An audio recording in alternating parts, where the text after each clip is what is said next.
You learned early that your face could betray you. You felt your throat tighten at the dinner table. You stared at your plate until the feeling passed. You wiped your eyes before leaving the bathroom because being seen upset felt more dangerous than being upset. You heard the pauses after your voice trembled. You noticed the impatience when you needed comfort. You watched softness disappear from the room the moment your feelings became inconvenient. So you made yourself smaller inside. You learned that sadness invited judgment.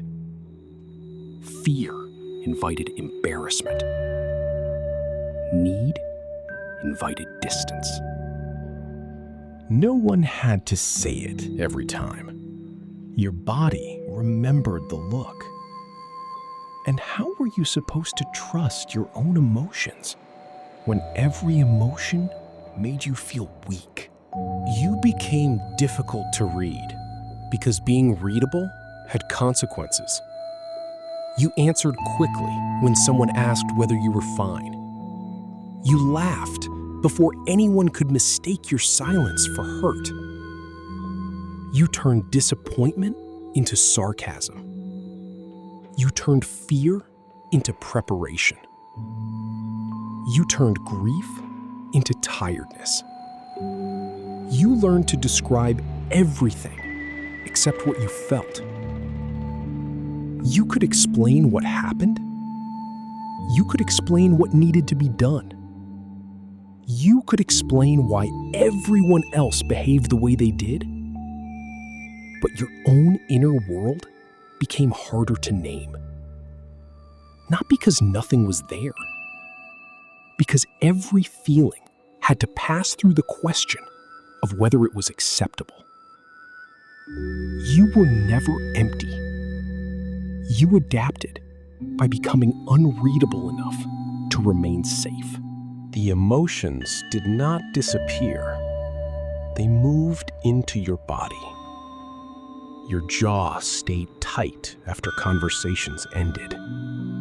Your stomach turned before difficult rooms. Your shoulders rose whenever someone sounded disappointed. You called yourself sensitive when noise felt unbearable. You called yourself lazy when exhaustion arrived without explanation. You called yourself irrational when your chest tightened during closeness. But your body was carrying everything your voice had learned not to reveal. Anger became pressure.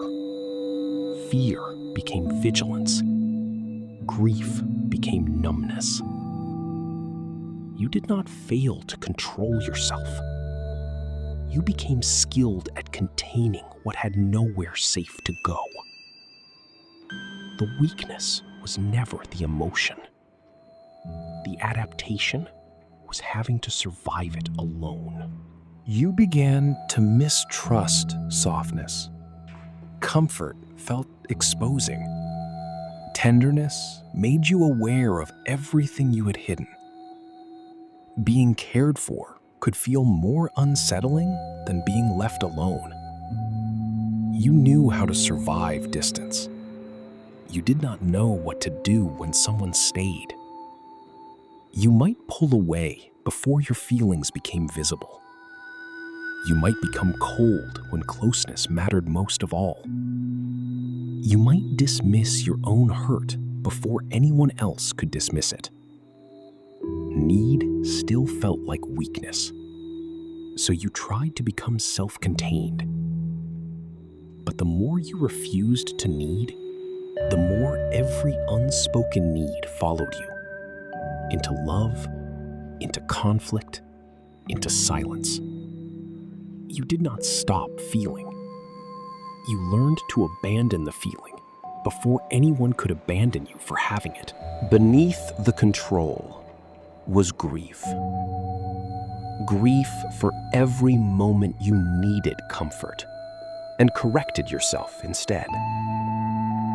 For every time fear rose and you treated it like failure. For every tear swallowed before it could become evidence. For every ache translated into something more acceptable. You were not born ashamed of feeling. You learned shame when your inner world was met with discomfort. The emotion was never weakness. The tears were never weakness. The fear was never weakness. The need for closeness was never weakness. You were never broken. You adapted. You built control where reassurance should have been. You built silence where understanding should have been. You built distance where tenderness should have been safe. And beneath every layer of strength, you were still carrying the feelings you were once taught not to have.